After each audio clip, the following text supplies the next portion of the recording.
Hi guys, thanks very much for joining me on this Sunday afternoon. I hope you are all keeping well.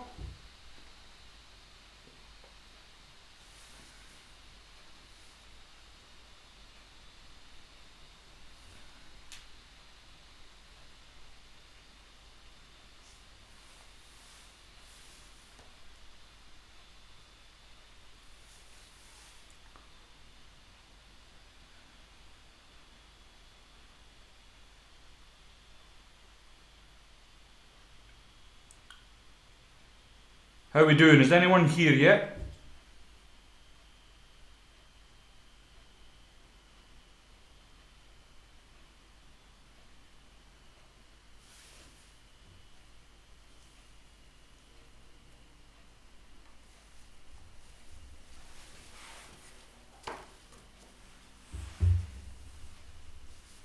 Hi Blackfur.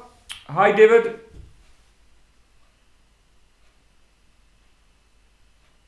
I'll just give it a couple of minutes while a few more folks get on. Hi Owen, are you well?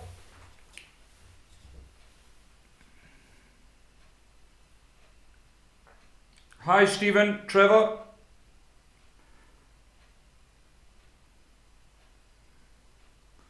Okay, what I'm going to do, last week was obviously the first time and I was hoping I was going to have some streaming software by this point. But unfortunately it's not arrived, so I'm still with the laptop. The format I'm going to do is I'm going to answer questions for roughly an hour, so up till 3 o'clock, and then what happens is the stream then goes onto the channel. And what I'll do to make things a bit easier for folks, in the descriptions I'll put the question, and then I'll put the timestamp when it was asked and answered. And I just think that'll be a lot easier for people that don't want to sit through the whole thing. So we'll start with a couple of questions that I got sent on the community page, and I'm going to kill two birds with one stone. So Bad Company and Daniel Rees, don't get them mixed up. I'm sure Daniel Rees isn't Bad Company, they're two different people, but they've asked the same question. So Daniel says, "Hi Lindsay, I'm going to try and start fishing my river more once this is all over. I hope you don't mean the stream and you mean COVID-19. Could you name your top 3 nymphs that are guaranteed to catch on most rivers in your opinion? Many thanks, keep up the good work." And Bad Company puts, "What are your top 3 flies for fishing the Avon?" Now, it's a difficult question to answer because rivers, by their very nature, everyone's different. So some rivers are a lot deeper, a lot more flow, so picking top 3 nymphs that would catch anywhere is quite difficult. I mean, I would always go with a weighted hare's ear, will catch anywhere in the world actually. What else? A parachute Adams, again, everywhere I've been in the world anyway, it's taken fish for me. And lastly, any kind of pheasant tail nymph, and I like that with a hot red collar. So for the Avon, they're pretty much my go-to flies, but the nymph wise I would have them in various weights, and for the Avon it'd be a lot lighter than say the Welsh D or the Wharf, something like that, because the Wharf and the Welsh D are much quicker flowing than the Avon. The Avon's like a canal in a lot of the sections that I fish, so I don't really require really heavy nymphs. I hope that's answered your question. Please feel free to ask some questions in the comments here. I'm watching them, and if I'm not getting any, what I'll do is just refer to the ones that I've got here. So I've got one from Around the Homestead. It's a strange name, but okay. And it's, "Can you tell me the pros and cons of the Cabelas cinch fly pole?" Now, obviously an American chap. Now, I'm obviously based in the UK, so we don't have a Cabelas here, and I've never tried the cinch fly pole, but I did have a quick look online before I went live, and basically it's like a budget rod, I would guess, in America. So it's not your Orvis, or it's not your Sage or Loomis. Cabelas home brand rod, and for what I see it gets pretty decent reviews, And the thing you've got to remember is not everybody requires a £700-800 or dollar rod. You know, so if you're only going fishing maybe once a month, you may not want to kind of spend that amount of money on a fishing pole. So if you're asking me, are the budget poles any good or rods any good, then I've had some great, you know, medium priced rods. But what I would say to you is if you're really into it and you're going to do a lot of fishing, and if you're going to get into competition fishing, you need to have better kit because it'll see you right in the long term. A lot of these more expensive rods, they come with lifetime warranties, and I would always be ensured to check out exactly the conditions for the warranties, because some of them say lifetime warranty and then there's a big list of things that they can say, well, that was your own fault, we're not paying out on the warranty. So, you know, I would give it a go. $100, what you got to lose? Thanks for the question. Hi Ronnie, Mark. Thanks very much, Ronnie. I appreciate that. I'll take another question off the sheet then. Stephen McCullough. Great videos. If you do another, my question is there a way to know which is the best nymph, etc. to use in that area? The fisheries I visit are drop-offs, so I can't just lift a rock over and see what's under it to copy. And I take it for that, Stephen, that you're meaning Stillwaters.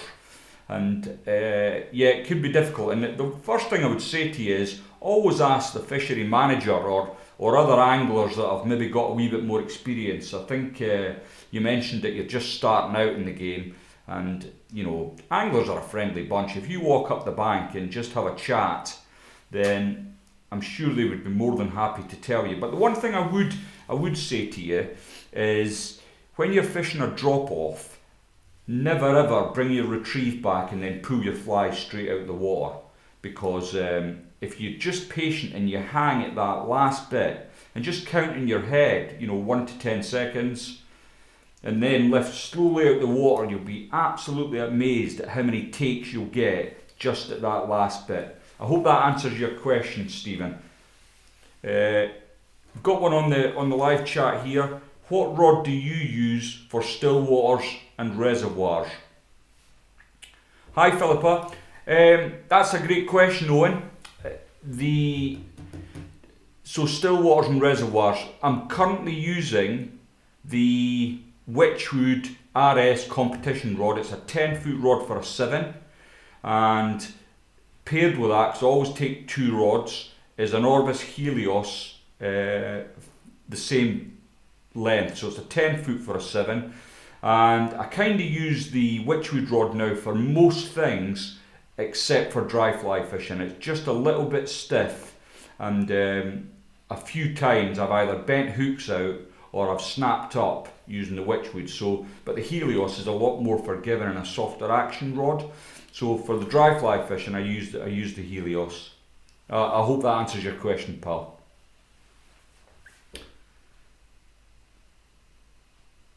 David Mclaughlin, sorry. Hi Lindsay, would you use streamers, i.e. yellow dancer, etc. on the river, or stick to more conventional flies? I'm new to fly fishing, would like to know, many thanks. David, I don't use streamers very much, but I went to Slovenia with a couple of my pals a few years back, and I thought it would be a bit of a laugh if I took the Helios actually, so 10 foot for a 7, and I put on a snake, and I got quite a lot of fish just ripping that back across the river. I didn't realise at the time because I didn't read the ticket, but I could have been arrested and they could have taken all my kit. So I was very lucky that the bailiff was quite understanding and just gave me the gypsies. But yeah, streamers can be really effective on the river, and I know a lot of boys that use them to great effect. I hope that answers your question, pal. Robert, how are you? What barbless hooks are good for tying dry flies? I use a couple, so I use the Hanak H130 BLs for like parachute style flies, and I think it's the Hanak 333 which is a fine wire hook. So, sorry, I don't want to mislead you here. For rivers, the Hanak H130 barbless hook and the Hanak H333, which I think is another fine wire hook. But for still waters and reservoirs, I would not use fine wire hooks. You're just asking for trouble. With a heavier kit that still water anglers use, 7 weights, 8 weights, you're not going to have a great time dry fly fishing with proper dry fly hooks. You're much better using up medium wired hooks. So any of the Hanak range and the medium wires are good for dry fly. If you want to use barbless flies, if you're looking to use barbed flies, you won't go wrong with a Cabelas B160. They're pretty decent. I hope that answers your question, Robert. Hi Dennis, how are you? Rees. Simon Lenton's got a question, I think. Jig hooks. Fish upside down, so why do most people put their thorax cover on the top? Does it even matter? Simon, that's a great question. I've tried both ways. The short answer is I don't think it matters, because people would argue the toss that putting the thorax cover on top, when the fly is dropping through the water column, that's often when the fish will come and take it. But I'm not so sure about that. It does happen, obviously, fish will take on the drop. But I think that once it's on the bottom, the thorax cover's much better below the eye of the hook, as you say, because it'll be bouncing the bottom and fishing upside down. So, yeah, but does it matter? I don't think it makes much odds personally. Thanks for the question, Simon. I hope that satisfies you. Hi, Owen. Ian Borland. Hi, Lindsay. Great videos. My question is, if you're adding weight and split shot, how far from the fly should you place it? I've never done that because of competition fishing. You're not allowed to use split shot, Ian, but the very first time I went to Slovenia, which was some considerable time back, the guide, so Slovenia, the rivers are really quick flowing out there, and he used split shot to drop down a very, very small nymph, and he had it placed approximately 18 to 20 inches from the fly. But that was a long time ago. I don't know what the current thoughts are on that. A lot of competition anglers would use droppers, and they would tie a very, very heavy fly on, and then maybe 20 to 22 inches they would have their takeable fly off. So the heavy fly is a sacrificial fly to take it down to the depth that they want to fish it. I hope that answers your question, Ian. Hi Gary, how are you? Tom Addy 525. Who supplies the best quality CDC? It's a good question, Tom. What I would say about CDC, you'll see lots of different colours of CDC. Now, for people to get that colour in CDC, they've got to boil out the natural oil to make it take the dye. So that kind of takes away the whole quality of it for me. But I do use coloured CDC because I quite like it. It ties some nice flies. But you've got to remember that you need to really treat that to keep it up. Natural CDC from one of my pals that shot a duck and then, been good enough to pull the arse feathers out are the best I've come across.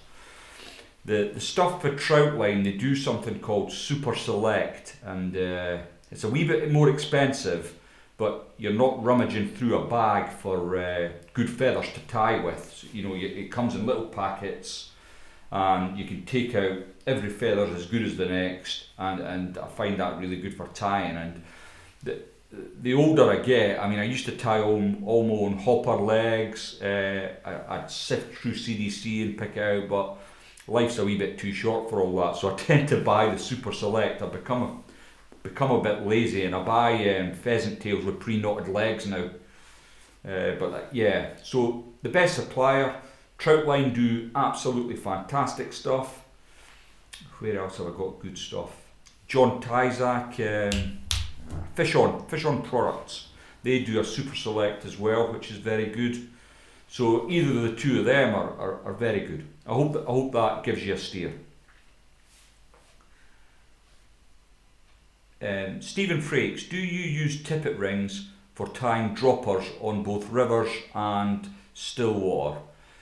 No, Stephen, I don't use tippet rings for tying droppers. I do put a tippet ring on my floating line rig for rivers just to save on fluoro really. So I've got generally a tapered leader down to a tippet ring, and then I'll tie my terminal tackle onto the end of the tippet ring and then the dry fly that I'm using. I don't use tippet rings for Stillwaters at all, and I don't use them for droppers on rivers, and the reason for that is if the amount of times I'm up in trees, I'd be spending a fortune on tippet rings. So no I don't. Okay, that's all the live questions for now at the moment, so I'll go back to my little sheet here. Alan Newell, question from Alan. Really enjoy your live stream. I have 2 questions. I mainly use fluorocarbon these days. If you get a wind knot, would you ignore it or tie on a new leader? If you get a tangle, how much time would you spend sorting it out, or would you again just tie on a new leader? It depends on the situation, Alan, to be honest with you. If I'm in a competition, I don't waste any time. If it's got a wind knot, if I've got a tangle, I scrap it and immediately use one of my spare rigs. Because in competition, time's money. You know, you can't afford to mess about, and you certainly can't afford to let your team down by losing a fish because you've been lazy and not changed your leader. I think I had a similar question to this last week, and the other thing I would say to you is if you catch that special fish and you lose it and you knew that it was because you had a kink or a knot and you've not bothered changing it, you would be gutted. So yeah, I would always change it. The second part to your question, another question. If you have time, it's been suggested on Stillwater that you should change your fly pattern, size, colour after 10 casts or 15 minutes. What is your view on that, please? Thanks again. On a Stillwater, if you're on the bank and you've got bags of time, then changing your fly every 15-20 casts is probably a good thing. It gives the fish something new to look at and gives you an opportunity to catch them. From a drifting boat, which most of my large Stillwater fishing's done from, you would be hard pressed to change a fly every 10 to 15 casts. What I've often done is, if I've found a seam of fish and I'm catching them, I'll redrift and keep catching them. If it starts to slow up, I'll then change my fly in order to try and elicit some more takes and some more fish in the boat. I hope that helps.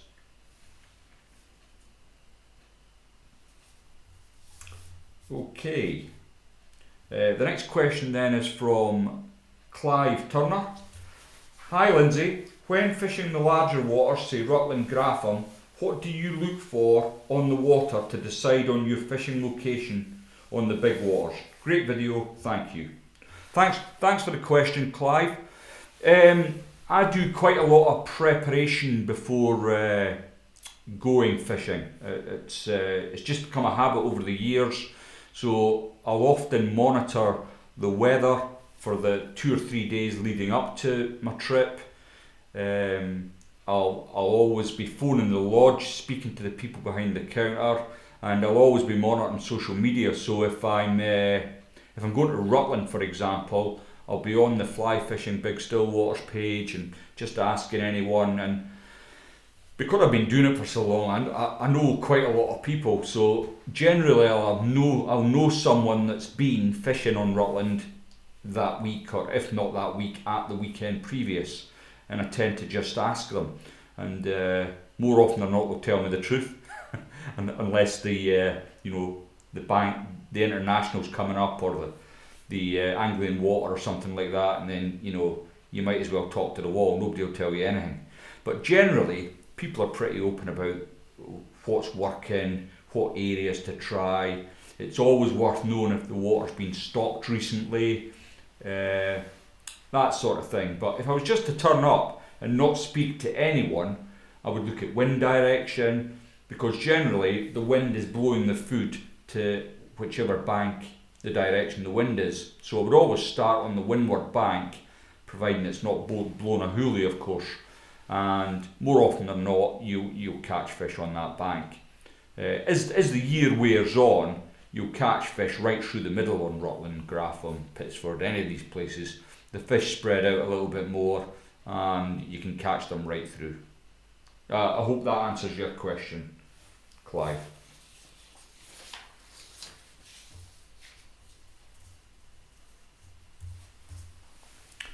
Everyone staying sane while they're in lockdown?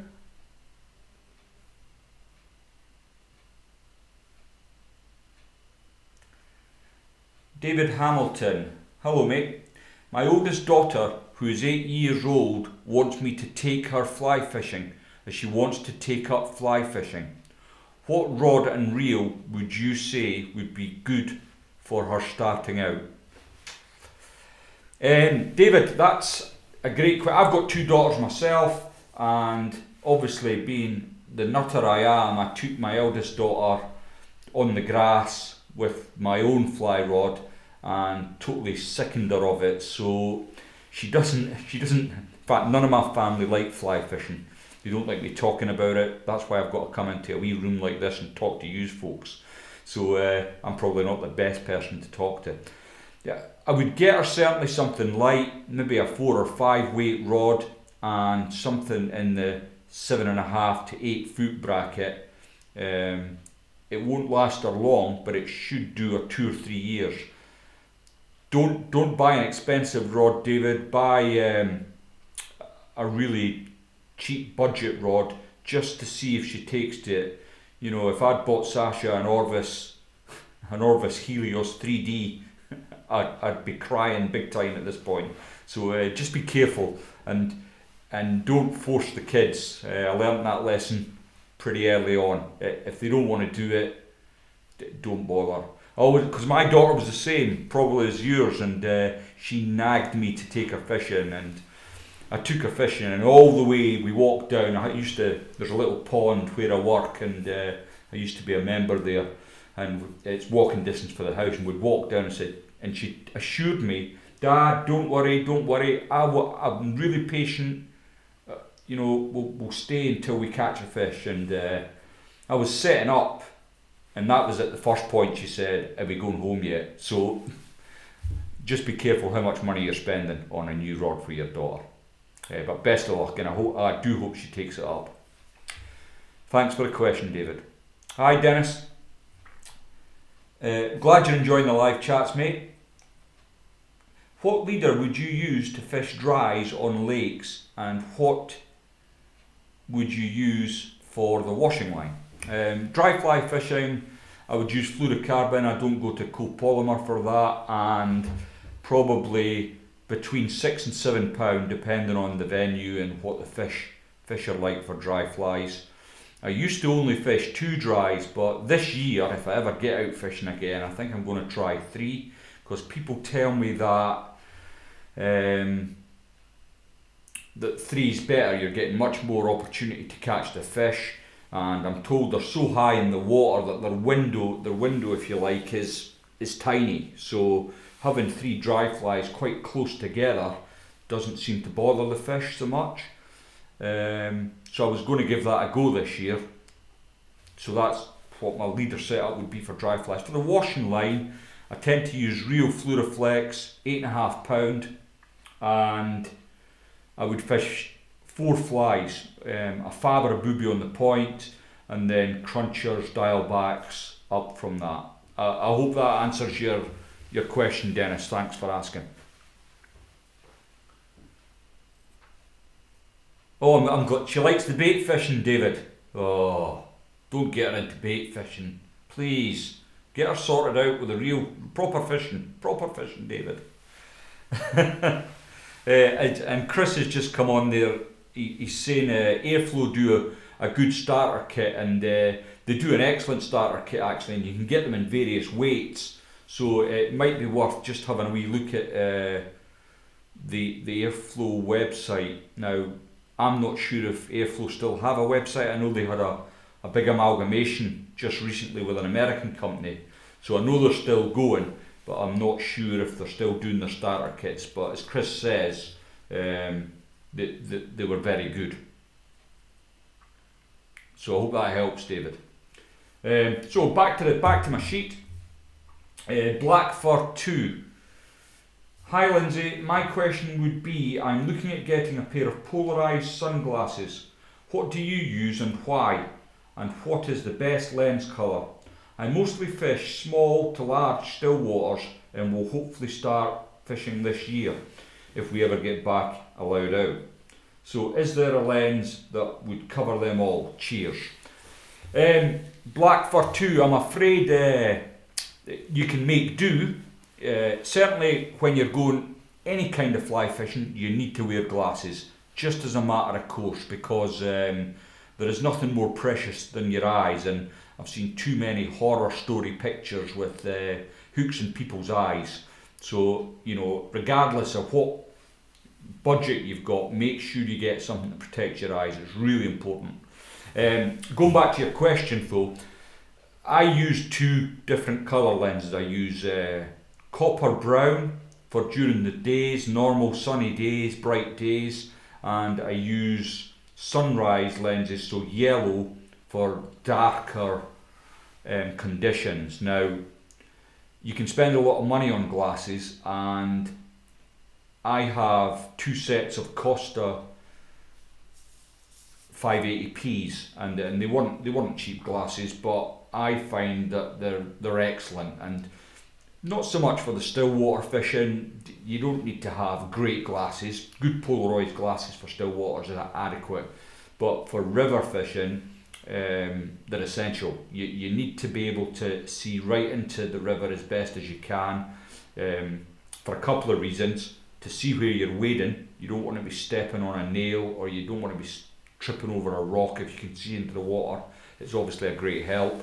The other reason is very often you're stalking your quarry, so you're looking for fish in the river that you want to sneak up on and get a fly over. So having good quality glasses is essential. So the Costas, for me, I've not come across anything better. There's maybe guys out there will tell you different, but from my own experience, the Costas are the best that you can get. I hope that answers your question, Blackfur.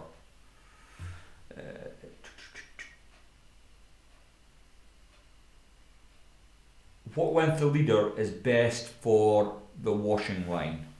Thanks for the question, Owen.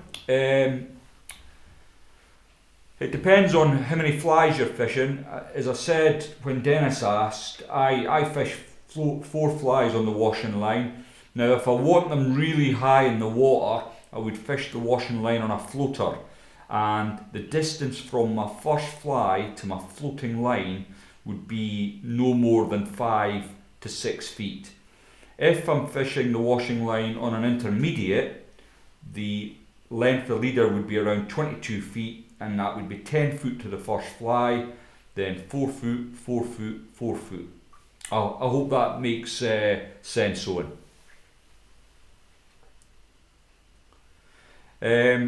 Robert, hi pal. What kind of action is the Witchwood RS fly rod? The RS comp rod I've got is a really fast actioned rod, and I think it's primarily designed for the comp angler that's going to be hauling DI7s, DI8s around. It handles the other lines perfectly well, but as I mentioned earlier with the dry fly question, I find it a little stiff for dry fly fishing on a reservoir, so I don't tend to use it for that. But a fast action rod. I've just got an RS2, which is 9 foot for a 5 weight, and I've got that for dry fly fishing on bigger rivers and still waters, and that again is a medium to fast action rod. So I hope that answers your question, Robert.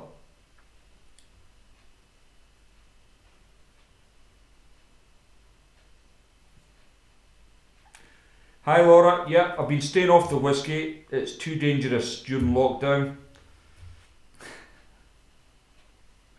I've taken to Desperado beer.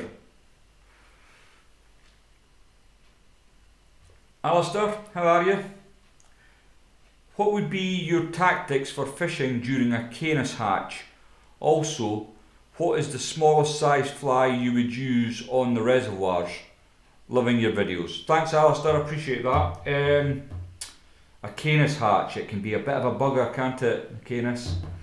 I tend to fish duo when Canis is on, and the idea is I'll fish something like a size 18, a size 16 parachute, and often a little yellow wet fly below it. It looks like a partridge in orange, only it's a yellow bodied thing, and that tends to often get me the odd fish during the Canis hatch, but sometimes they just won't have anything. I suppose that's what keeps us coming back, but yeah, pretty tricky, a Canis hatcher. Now, what's the smallest size fly I would use on a reservoir? I've never felt a need to go below 14. I mean, size 14 on a reservoir, I'm sure people do it and they do it to great effects. I know there's an angler for the northeast, can't think his name, but he goes to tiny dries on light kit on the likes of Rutland, and it's actually one of my few matches by going right down small. But I've never felt a need to go much smaller than 14s. I hope that's answered your question, Alistair. Thanks for posing it. Thanks, Dennis. On a calm day, when you leave your flies out a lot longer, would you still use fluoro, as it is inclined to cock your flies as the leader sinks? Dennis, I don't, even on a calm day, I don't hold my dries on the water particularly long. So if there's absolutely a flat calm, then I would stop and I would change to copolymer and make sure I degreased that, plenty of mud on the copolymer, and I would throw it out and leave it static, and leave it and hope for the best. It rarely happens. I think on them flat calm days, unless there's a rise, I'd much rather stick the bung on and throw that out. I think you've got more chance. You're covering more water in the column, depending on how you've got your fly spaced.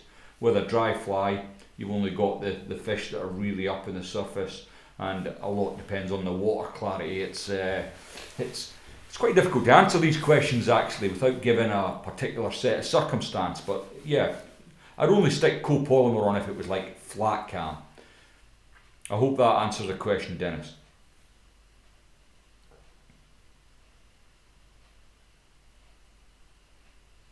I'm glad I sorted you out there, Blackfur.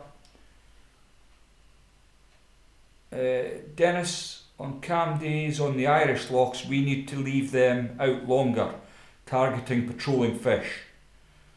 What would you do? I think I'd be breaking out some of that Irish whiskey and having a wee rest on them calm days, Dennis. Or going in and just calling it a day. I hear you've got some good pubs there with sing-songs and stuff. I must try and get over at some point.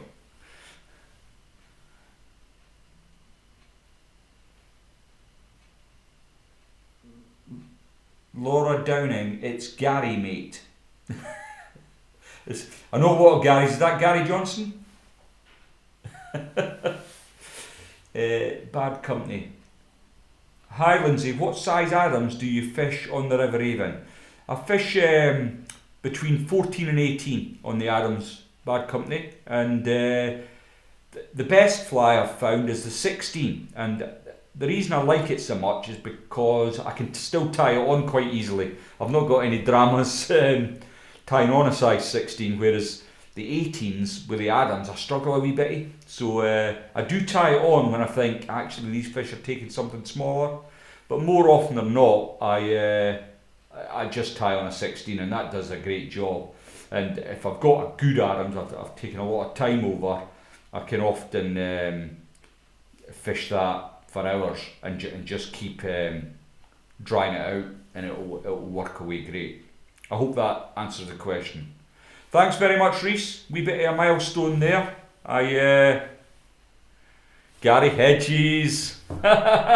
You know what? I thought I know the name, but I couldn't place it. How are you, Gary? I hope you're doing quite well. I see you tucking in about some beer during the lockdown. Good man. Yeah, not going fishing must be killing you as well, mate. Right, I'm just going to go back to the sheet as the questions have slowed up a wee bit. Chris McCafferty, what's your personal best wild brown trout? I'll tell you what, Chris, I don't ever weigh my fish.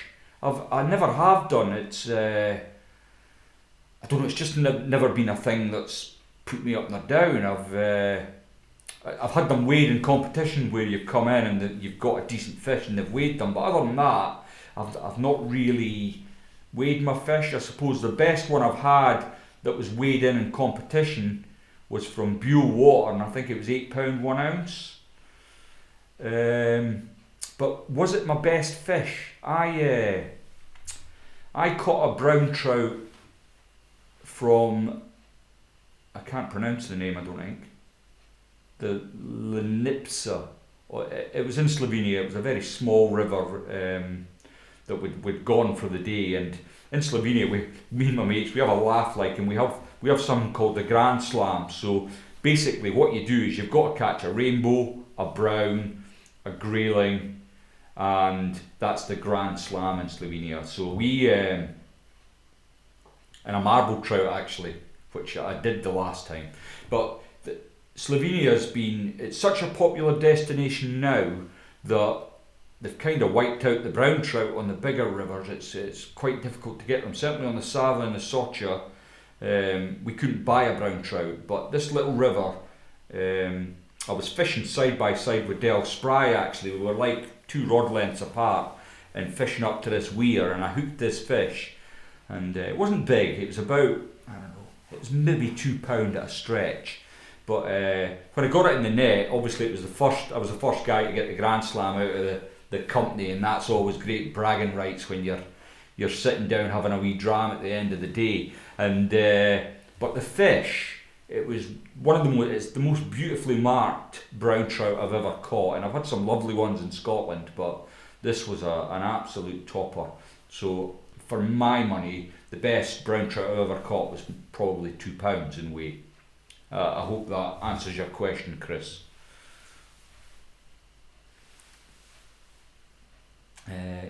Gary Martin, hi Lindsay, with blobs or fabs, would you say your most success with on... Hi Lindsay, with blobs or fabs, which would you say you have most success with on large still waters? I think you mean which one, blobs or fabs.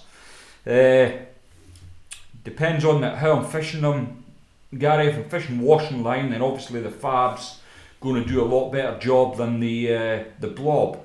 But I'll tell you what, and there'll be a few boys tell you this, especially the lads for Scotland, if you fish a single blob on a 20-foot leader, just on its own, on as light a tippet as you think you'll get away with, you will be absolutely amazed at how well that fishes. And I've not seen very much that outfishes that on its day. It's phenomenal. So yeah, difficult one to answer, blobs or fabs. I wouldn't be without either of them if I was fishing a large still water, but each have their own different sort of purposes. I hope that kind of answers your question there, Gary.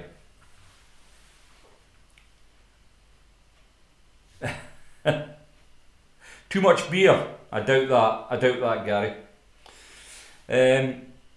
Blackfur, what's your favourite single malt whiskey? Oof. I go through phases, Blackfur. So my friend, I've got a really good pal who lives quite near Grant, Robertson. He's a great guy apart from his ex-RAF. But other than that, he's a top bloke, and what he doesn't know about whiskey, you could write on the back of a postage stamp. And when I first started we go to a lot of shows together now, and I was a sherry monster, so at the time my favourite was Aberlour Abuna. It's a cask strength whisky. It's bottled at about 59 to 60%, really nice stuff. But since then, the more shows I go to, the more stuff you get to have a try of. And I really love the peated malts now, and I can't get enough of them. But I go through phases, so I'll drink a lot of peat, and then I'll go off the peat, and then I'll be back drinking the sherry casks. But for a peated dram, you're hard pressed to beat Ardbeg. Even the 10-year-old's just superb.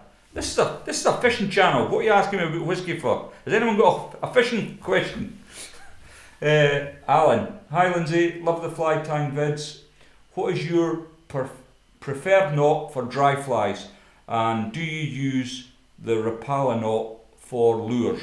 Alan, I tie all my flies on with a 3-ton water knot. I always have done, and I don't see any reason not to. People have tried to convince me that the Rapala loop really works well, and that would be great, but it would mean I'd need to learn something new, and I'm really struggling with that. You know, the older I get, if I learn something new, something important pops out the other end, and I'm completely snookered. I hope that answers your question, Alan. I've got one more question on the sheet here that I wouldn't mind getting to. It's a tough question actually, and when I got it, I kind of scratched my head a bit, and I thought, oh, it's a good question, but I'm probably going to do a little video on this, because there's a lot more to it than just me spouting rubbish on here. So I'll probably have to have a real good think about it. But the question's from Lewis Denton, and it's a cracker. As a newbie, I thought I could tell the difference between types of flies just by looking at them. Turns out what I thought was a dry fly was actually a wet fly. Then you have lures and streamers. As a fly, these seem to be the same thing to me.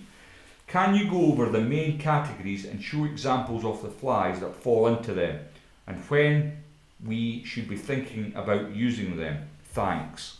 Obviously, Lewis, I can't answer that on a live stream. It's a really complex question, but what I will do is just run through the main categories, to my mind anyway, because entomologists and more expert fly fishermen will tell you there's a whole plethora of different things. But number one would be dry flies, and that's fairly self-explanatory. A dry fly is something that sits on top of the water or in the surface film and fishes, and it's an adult insect that's sitting on the top, as the name sort of suggests. It's a dry fly.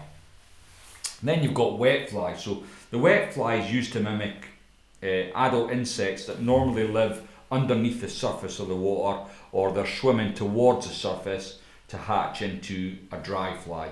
And going back to dry fly, I would include emergers amongst that, and people might disagree, but I would include emergers amongst dry flies as parachutes and stuff like that. Then you've got nymphs. The nymph is a specific type of wet fly that is used to mimic the larval stages of the insects the fish commonly feed on. So things like damsel nymphs are very popular, that sort of thing. And then you come across lures. Now lures, I would lump a whole load of stuff into the lure category. So people say streamers, they say zonkers, they say snakes. People call booby nymphs. They're not nymphs, they're lures. I mean, whoever's seen a nymph with two big massive balls on like that?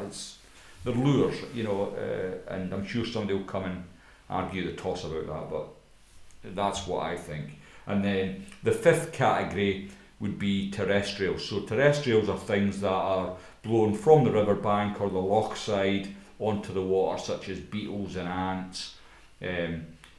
Daddy longlegs could probably be classed as terrestrial, and So things that blow onto the water, and they tend to stay on top of the water, and some people might lump them into the dry fly category, but you know, you can take your pick. That's my opinion. So there's bound to be people out there, especially those into their entomology, that will tell you the different types of fly much better than I can. But it's a great topic for a standalone video, and I'm certainly going to have a think about that and hopefully answer it more fully in due course. I hope that gives you a little bit more insight, Lewis. It's probably not the best answer that I could have come up with, but it's as good as you're getting today. Okay, about 15 minutes left, chaps. I'm out of questions on the sheets, and if you would like to answer any more on the live chat, I'm happy to take any more questions before we call it a day.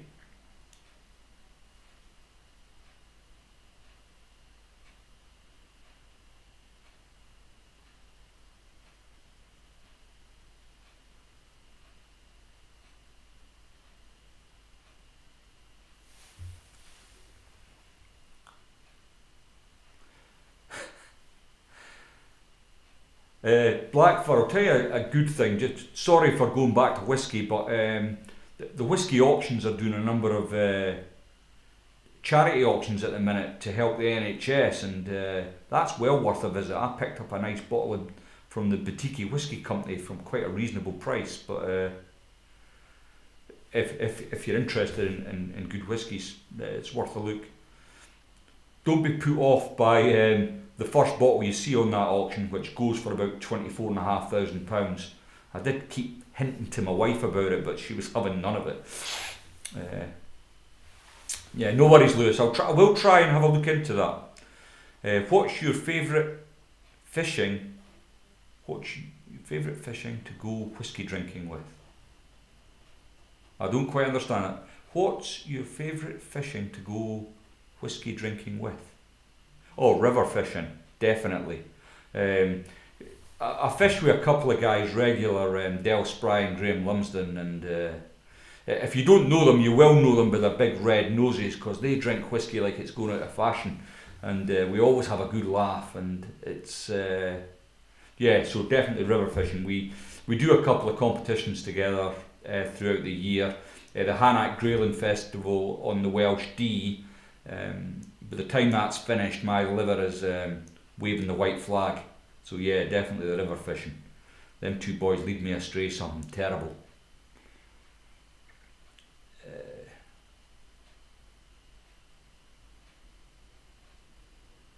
David Hamilton, where would you like to go to for a fishing holiday? There's so many places, David, I'd love to go. I think if I had to be pinned down, I'd have to go to New Zealand. But you know, I'd love to go and see Tasmania. I'd love to go to Canada. I would really like to give the old saltwater fishing a bash. But yeah, if somebody said to me, right, there's only one place, it would have to be New Zealand. I've seen so many videos and photographs. I mean, I don't know if you know a chap called Lewis Hendry, but he used to go all the time, and some of the photographs that he'd post on Facebook would, you know, my face would be going green with envy. So yeah, New Zealand if I was pinned down. James Turner, just a comment, Lindsay. Keep the. Thanks very much, James. I'll certainly try.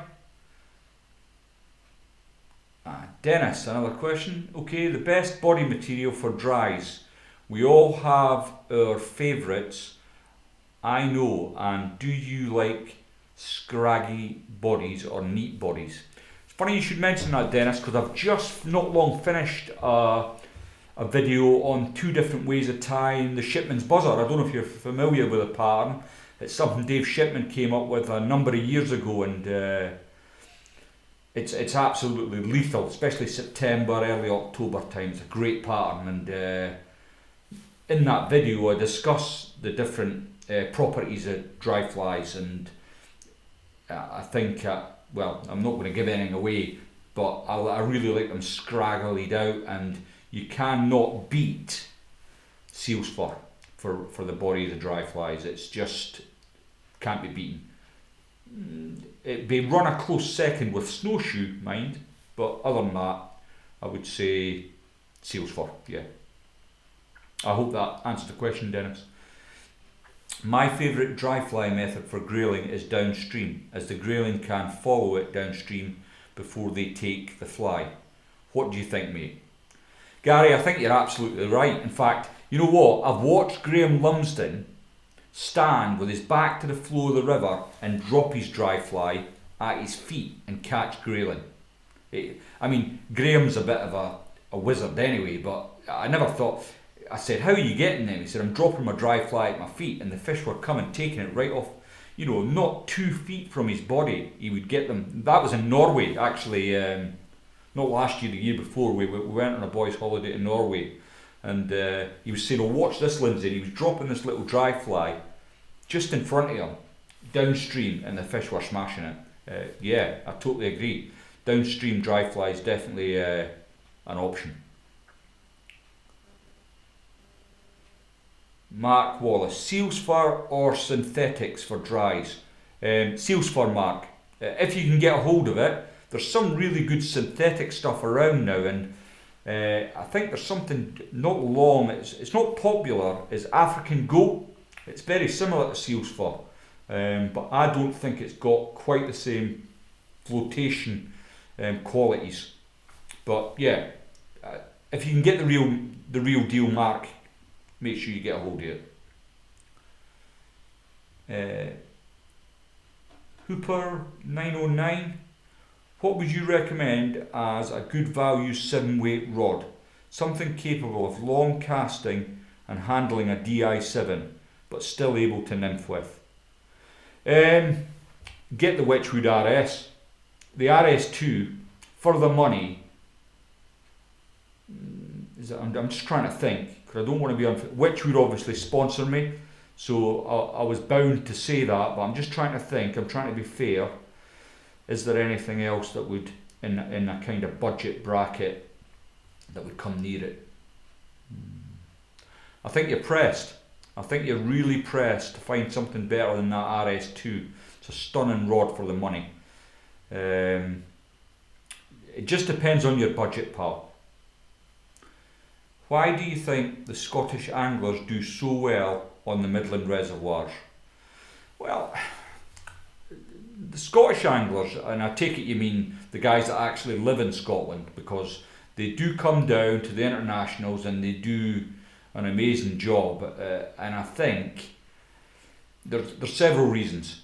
The way the Scottish team's managed and the way the Scottish team's selected kind of ensures that they've got the very best guys for the jobs. I take it you are talking about the international teams, and even if you're not and you're talking about the likes of Change Fly Fishers and some of these other Scottish outfits, they do so well because they're prepared. Apart from the fact that they've generally got some of the best anglers in the country in the teams, they're prepared. So they don't come the day before the competition, turn up and just smash it out the park. They come the week before the competition and they practice. And they practiced in an organised and efficient manner. And each night they have a little chat or a briefing about how they've done. They tie the flies, everybody has the same flies, everybody's on the same page. And I think that is the mainstay of why they do so well. I don't want to take anything away from the individual anglers, because obviously they're at the top of their game. So excellent anglers coupled with good organisation and preparation. That's why they do so well, I think. I hope that answers your question, Hooper 909. Thanks for asking it. Danny Darts, hi Lindsay, joined the chat late. What are those scissors you are using at the moment for your tying? I'm using some, they're like embroidery scissors that I got from Italy, but there's another manufacturer that actually use the proper fly tying scissors. They've been designed by a company called Copter. Now, when I went to the BFFI this year, I seen the scissors being demonstrated, and they were copter scissors, and I mentioned I liked them, and I thought, you know what, cheers Gary, I'll catch you later mate, I'm going to finish up in a bit. They were excellent scissors, and I was going to buy them at the time, but I didn't have any money on me, and he couldn't take card payment. So when I came back, I mentioned I'd like the scissors, and one of my subscribers pointed out, oh, you can get the same scissors, they're embroidery scissors, from here. So I bought a set, and I've been using them, and I really liked them. But obviously the chap, Piero, I believe it is, said, oh, well, you know, people think you've got my scissors, but they're not the same. So I bought a pair of his scissors as well, and what I'm going to do in due course is use both for a period of time and then do a video on what I think the differences are. I hope that answers your question, Danny. Right folks, I think I'm going to call it a day at that. I hope it's been of some use to you, and as I say, what I'm going to do once the video's up, I'm going to index them in the descriptions with the time frame that I've answered the question at. So I hope that helps. Stephen, time for one more maybe? Another question. Taut on the indicator but want to get away from that on floating line. How long of a leader should I use? I asked a fishery owner and he told me 10 feet of leader. That's bang on for stillwater fishing. If you're only fishing one fly, Stephen, 10 feet's excellent. If you're going to a fishery that's got a lot more depth than that, and you're going to use 2 or 3 flies, then 15 feet's probably bang on the money.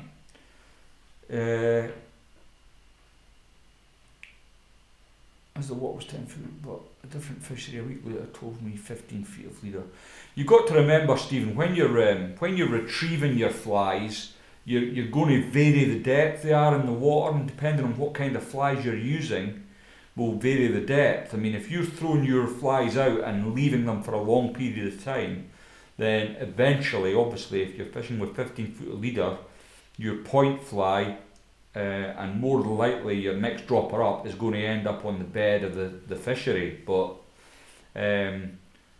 generally, when you're fly fishing, you're either figure eighting it back or stripping it back. Even if you are fishing static, you will occasionally put a pull into your line that will cause the flies to rise in the water column. These are things that, you know, what you need actually is a really experienced angler to stand next to you and say, right Stephen, this is what's happening, because it's difficult to explain without actually being right beside you on a still water. And you know, what I would say is, right, cast your flies out, right, what's happening to your flies, and just think through that process of what's going on under the water. So with buzzers, for example, they'll be sinking through, you know, varnish buzzers will be sinking through the water column quite quickly. You know, by the time you've counted to 20, your point buzzer is definitely on the bed of a 10-foot lake, no problem at all. So yeah, I mean, if you want to improve, Stephen, I don't know how many people you know that go fly fishing, but certainly go with somebody that's a wee bit more experienced that can maybe just give you that insight that I think you need, which is going to bring your fishing on leaps and bounds. I hope that's answered your question, buddy.